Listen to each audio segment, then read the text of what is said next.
I'm an ordinary returning student at the Academy Prologue. Attendance scores are important because they serve as a criterion for diligence. Even if one messes up exams, they can still receive a basic score as long as they have consistent attendance. Riley. Yes. Hoare. Yes. Hesseman. Yep. Another routine attendance check by the professor today. Oh, but there was something new at the end. We have a returning student. Karl, are you here? Then a young man with short hair sitting at the back raised his hand discreetly. There you are. You're from the 19th batch, but still in your first year. Did you take a leave of absence after half a semester? Yes, Professor, that's correct. What have you been doing during your time off before returning? The returning student paused for a moment before answering the professor's question. I enlisted. As an officer? As a soldier. Aren't you from a noble family? Yes, that's correct. But why did he enlist as a soldier instead of becoming an officer? The professor's gaze seemed to ask, What? Are you stupid? Well, it seems you've shown exemplary behavior as a noble. Work hard nonetheless. As the professor finished speaking, the other students glanced at the returning student. They all looked intrigued, their gazes filled with curiosity. A nobleman enlisted as a soldier instead of an officer? No way. They're all from the 22nd batch, but that person was from the 19th batch? Unbelievable. They're all first years but have different seat arrangements. Of course, that curious gaze lasted only for about 3 seconds. Different batch, same first year. That's it. Everyone soon lost interest in the returning student and focused on the professor's lecture. Correction. They've started to drift off into a powerful lullaby. Professor, please. It's the first day of the second semester, so please finish it early. Assistant Professor Marcus was checking the number of students for the second semester. Then, something caught his mischievous eyes. He found a name he hadn't seen in a while. Karl? At first he thought he was mistaken. But he was right. His junior from 3 years ago. They weren't particularly close, but they knew each other. Chuckling to himself, Marcus lifted his head at the knock on the door. Come in. The door opened and it was him. What's up, Karl? Is that really you? Senior Marcus? I'm an assistant professor now. Yes. Come on in. Close the door behind you. Never in his wildest dreams did Marcus expect to see him like this. He thought Karl had just disappeared after taking a leave of absence. Now, after a while, Marcus opened his mouth up. Have all the wounds of your heart healed? Shit. Can we skip that conversation, please? Nope. Not happening. You, my junior, the protagonist of a tragic love story. Karl. His true identity, a nobleman returning from military service, who had confessed his love but was dumped and took a leave of absence. Chapter 1. There are always those idiots. The ones who confess to their peers and then run off to join the military when rejected. Honestly, it just doesn't make sense. It's not like they were in a relationship and got dumped, so why take it so seriously? And to top it off, enlisting right after starting the academy because of a rejection? What a complete idiot. But that idiot is me? Fuck! Why, sorry, Karl. You're a nice guy and all, but I just don't see you that way. In the past, he managed to confess and got rejected within a month of starting the academy. And it happened in front of everyone, too. What kind of confidence did he have back then? Did someone spike his lunch with drugs or something? I'm really sorry. I hope I didn't make things awkward for you. Then there was the male ego again. He simply said, okay, and walked away.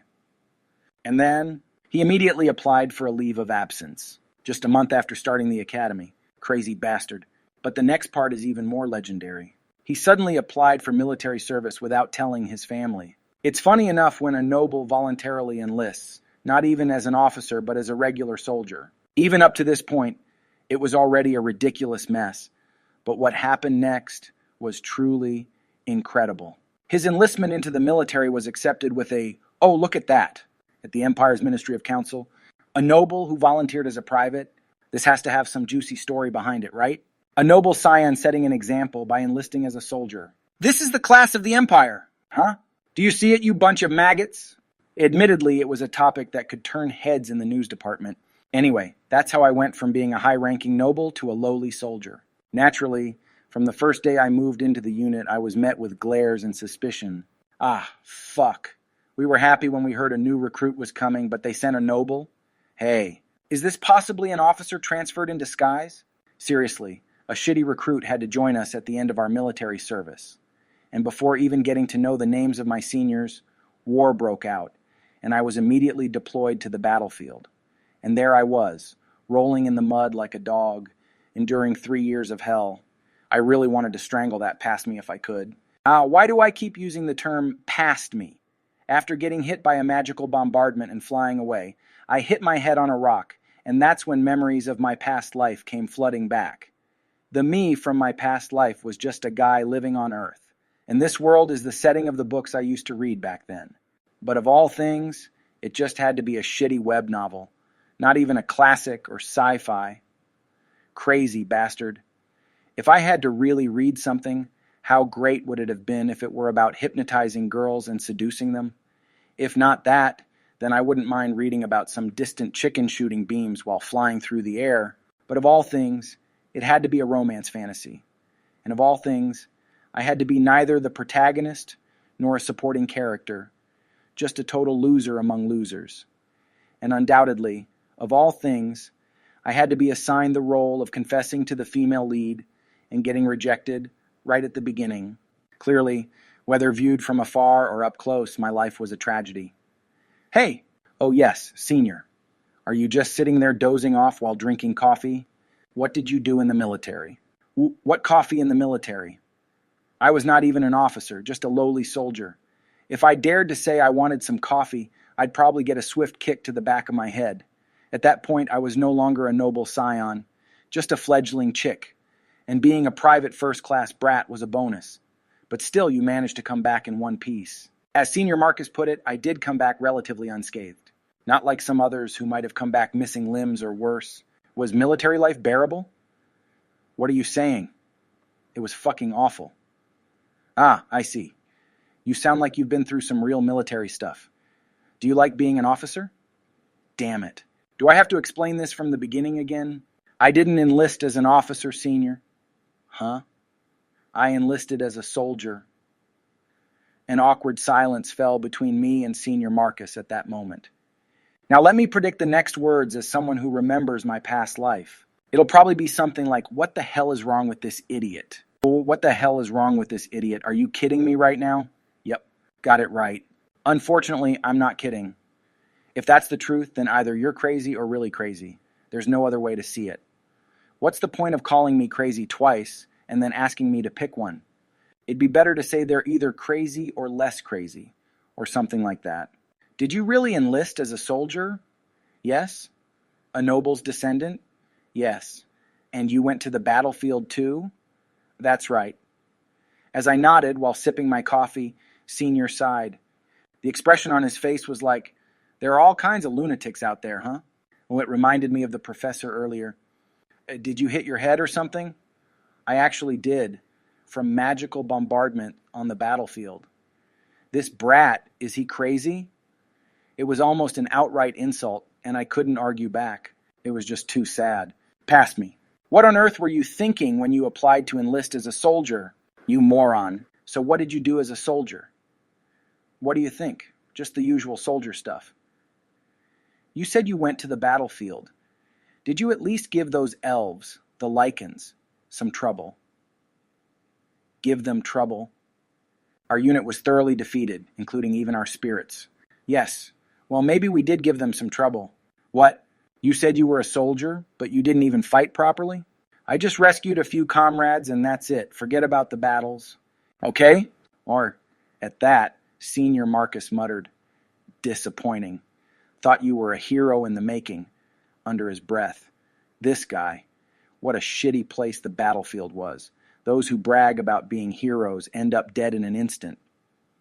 Senior, let's stop this conversation. It's very rude to talk about military affairs in front of someone who was recently discharged. Are you in a position to say that someone who enlisted as a soldier despite being a noble? But still, I wasn't just discharged as a soldier. I was promoted to sergeant. I'm a non-commissioned officer now. Big deal. A friend of mine, 3 years younger than you, is already a lieutenant. After sipping his coffee, the senior spoke. So, why did you ask me to come to your office? I want to slap myself for asking that now. I found the story of a fool enlisting as a soldier too amusing, that's all.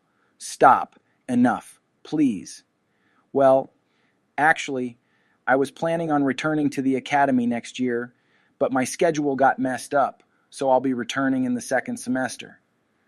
Come to think of it, did you really mix up the dates? It's not that. It's just really how things ended up happening. Here, another sorrowful legend is hidden. I clearly said I would return to school next year.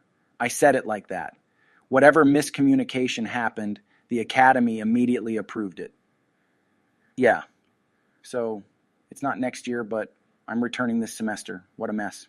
The female student who slapped the past me, the heroine of the romance novel, she's still in the academy, in her last semester of the 4th year. I thought you were going to confess to her again.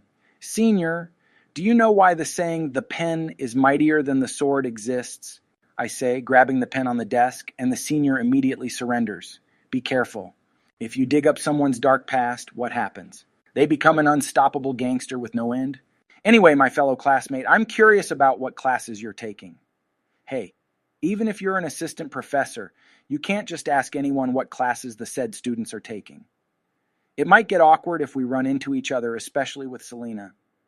Well, I have to tell you, especially about Selena. Just wait. Selena Eifert, the ultimate beauty, the female lead in the novel, and the girl who rejected me in the past. I definitely didn't want to run into her again. If I do, I might die of embarrassment.